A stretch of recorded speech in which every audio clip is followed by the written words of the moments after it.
As the roaring cheers of the crowd echo throughout the arena, the victor of the first round is declared, Tomo Gozen. Though her body bears wounds and her armor is shattered, she stands firm with unwavering dignity, radiating the resolve of a warrior unafraid of pain or scorn. Following her declared victory, Tomo Gozen's body glows with a soft light as her damaged armor vanishes, dissolving into nothingness. Only her battle attire remains, highlighting her dignified figure even without steel protection. As Tomo walked away from the ruined arena, the other witches watched with awe and disbelief. Some whispered among themselves, trying to grasp what had truly decided the outcome of such a fierce duel. Her gazed sharply, her calm yet commanding voice breaking the silence. Desire. From atop the ruins of the arena, a long-haired blonde woman with glasses made her appearance, brimming with confidence, flashing a mischievous grin. The atmosphere shifted as the dark-haired witch spoke her name with gravity. Kiskill Lila, the loyal underling of Lady Agrat. Calmly, Kiskill Lila laid out her analysis of the witches who had just clashed. In her view, true strength could be measured through a unique desire ranking system she had devised. She placed Tomo Gozen at Aleph rank, while Elizabeth Bathory fell into Bet rank. Yet, the deciding factor in their duel was not Tomo's inherent military might, nor Bathory's magic fueled by sheer willpower. What truly separated them was one simple truth: the overwhelming difference in the intensity of their desires. Tomoe Gozen held only one desire: to destroy evil. On the other hand, Elizabeth Bathory fought without realizing her true longing. Only at the very end did she awaken to it. Her genuine wish was to be beautifully destroyed. In her downfall, she attained this desire in the most sublime way. To some it was twisted, even perverted, yet in the end, in a sense, Elizabeth might have been the true victor all along. Tomoe Gozen walks heavily toward the light, her body battered and scarred from the fierce battle. Though she had emerged as the victor, the weight she carried was evident as she finally collapsed, panting heavily, trying to reassure herself to keep moving forward. From the shadows emerged Joan of Arc, standing tall, radiating an aura of unshakable resolve. Their eyes met, and in the silence between them, an invisible clash of convictions began. Tomo, battered and vulnerable, felt the sting of shame at being seen so weak. Tomoe Gozen's wounds pulsed with pain, yet her gaze remained fixed on Jean, who stood unwavering, her sword by her side. A silent question stirred within Tomo's heart. What kind of strength drives a human to keep moving forward, even when the body is on the verge of collapse? In that silence, she realized that she was not merely confronting an opponent, but a conviction so pure and resolute that she had yet to fully grasp its meaning. Tomoe Gozen's smile carried more than mere confidence. It was an admission born of scars and a long, arduous path. She spoke of regret, a burden that had transformed into the very source of her strength. Jean's eyes widened, unable to fully grasp the weight behind those words. And then, as if to provide the unspoken answer, the scene shifted to a time before Walpurgis began. Amidst the tense atmosphere, a bold voice once again pierced through the Walpurgis gathering. With her fan raised high, she demanded the room's attention, brimming with confidence despite being dismissed before. Her declaration carried weight. Every witch present, herself included, harbored a desire worth fighting for in this deadly war. To her, if such wishes could truly be granted, then it was nothing short of magnificent, a miracle to pursue at any cost. She declared the grim truth binding them all: every witch present should already be dead. Memories of the past flickered, moments when the noose tightened, the flames rose, or the guillotine fell. Those were the very instants where their lives should have ended, only to be twisted into contracts that granted them a second existence.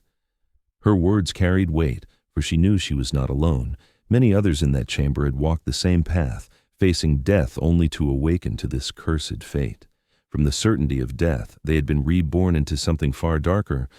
She scoffed, imagining the futility of winning this tournament, only to be sent back to the very moment of her execution. Such a cycle would be nothing but meaningless, a cruel, endless loop. Yet, From the throne above came a calm, authoritative voice that silenced her doubts. The ruler of the arena revealed the true nature of the victor's reward, the power to return to any chosen moment in one's life and rewrite the past. It was a revelation both alluring and dangerous, a promise that death itself could be bargained away. With eyes gleaming, those words carried the weight of truth. Desires were not mere dreams, but a reality waiting to be seized. The question lingered in the air, striking at the very core of every witch present.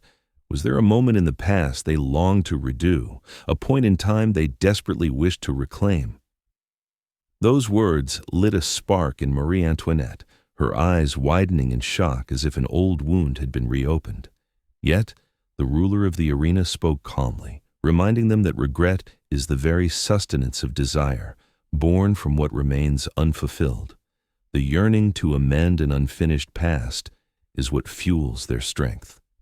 The stage of Walpurgis once again brimmed with the searing aura of desire. Lady Ograt's voice commanded the witches to slaughter one another, igniting the inevitable clash ahead. Yet amidst this chaos, Tomo's heart was burdened by ghosts of her past. Ever since that day, she witnessed countless bodies sprawled lifeless across the battlefield. She had lived in constant regret. Her dream of a peaceful world was nothing but a fragile hope she could never achieve. And yet, that dream lingered in her mind unchanged, no matter how much time passed. Those haunting memories rooted themselves deep within her soul, crystallizing into a burning conviction, the determination to destroy evil, as if it were the only path to atone for her past. The memories of the past resurfaced vividly within Tomo Gozen, days of peace spent with her companions, laughter echoing like it never faded. Yet now, those visions were no longer dreams. To Tomo, the hope of realizing her ideal world still remained, even if it lay upon a path drenched in blood and suffering. With a determined smile, she vowed to rise again, no matter how many times she was struck down. If this battle was the key to making her dream come true, she would embrace it wholeheartedly. Even if it meant becoming a ruthless being, an asura consumed by selfishness and unyielding will, Tomo was ready to pay the price for her ultimate goal. As they walked toward the next stage, Tomo offered guidance to Jean. With unwavering eyes, she reminded Jean that in order to survive Walpurgis, she must keep her gaze fixed on her desire and remain true to it. Without such resolve, victory would be nothing more than an illusion. Jean listened quietly before expressing her gratitude, aware that this very woman beside her might soon be her next opponent. For a fleeting moment, Tomo wondered if she had just aided her enemy. Yet, for her, words of truth and courage carried more weight than any deceitful tactic. Deep inside, she admitted there was something about Jean that she couldn't resist. Those eager, burning eyes captivated her completely, pulling her into a current she could not fight against. Even though they stood as opponents, a trace of respect, perhaps even admiration, began to take root. Meanwhile, the arena roared once more, heralding the start of the next battle. As the crowd waited in restless curiosity, time passed with no sign of the next contender. The dim corridors leading to the arena remained silent, yet bore unsettling traces. Dark stains seeped across the stone floor, forming a sinister trail. At its end lay a lifeless hand, sprawled upon the cold ground, a silent testament to something grim that had unfolded in the shadows. Beyond the door where the next contender was expected, a dreadful reality revealed itself. A witch's lifeless body lay sprawled, her face frozen in the terror of her final moments. Blood pooled across the floor, forming a widening sea of black that seemed to consume the very room. From within that dark liquid, soft footsteps echoed, calm, deliberate, unsettling. A figure slowly emerged, chains clinking with every movement, heralding the arrival of a presence far more dangerous than anyone had anticipated. Every step she took seemed to make the air tremble, as if the world itself bowed to her presence. She was the queen who once ruled both hearts and empires, now reborn in this arena of death under a chilling title, the Witch of Love, Cleopatra VII.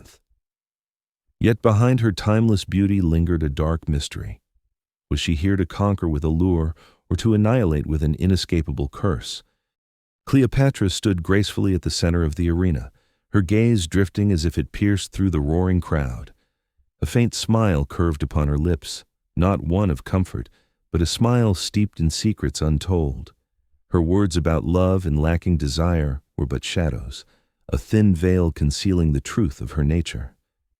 None could tell whether her beauty was her true weapon or merely the bait for something far more dreadful. As she turned her eyes toward the other witches watching her every move, the air grew heavy. The lifeless bodies left behind bore witness that, for her, love was not mere tenderness, it was a merciless selection. Behind her piercing gaze lingered a question, not only of who her next opponent might be, but who was worthy enough to guide her toward what she called true love. As the arena stirred with preparations for the next clash, the atmosphere shifted dramatically when all eyes turned toward the figure seated upon a towering throne. Her flowing black kimono, adorned with radiant patterns, cascaded around her like shadows that obeyed her command. From her lofty throne, the elegant figure gazed downward, her voice laced with a sorrowful timbre that seemed to echo with fragments of a distant past. To her, this place felt cramped, dark, and lowly, reminding her of days long gone when hope was absent and her life was shrouded in suffocating despair. The faint smile that curved on her lips was not joy, but a bitter admission that her brief life had never been enough. With unshakable confidence, she stretched her hand as if to seize the heavens themselves. For her, there was no boundary, no summit that could restrain her greatness. Wu Zetian, the witch of supremacy, stood ablaze with resolve to make all beneath her bow, to claim the highest throne above the will of all others. The cheers of the crowd still roared, yet beneath the thunderous noise, a realization began to take hold among the witches. They were not the only greedy women willing to risk everything for their desires. This world was overflowing with ambition, and every clash would serve as the trial to decide who was truly worthy of supremacy. Amidst the cheers of the crowd and the lingering scent of fresh blood, the stage of Walpurgis transformed into an altar of ambition. Every drop of blood spilled, every whispered desire served as fuel to make the tournament shine ever brighter with dread and majesty. Figures of power now stood revealed, Wu Zetian cloaked in supremacy, Tomoe Gozen still clutching her unyielding resolve, Marie Antoinette veiled in enigma, and Cleopatra radiating her deadly aura of love. Each carried the weight of their past and the hunger for their future, and within this arena all would be tested. Walpurgis, drenched in blood and desire, gleamed more luminously, its brilliance both glorious and terrifying.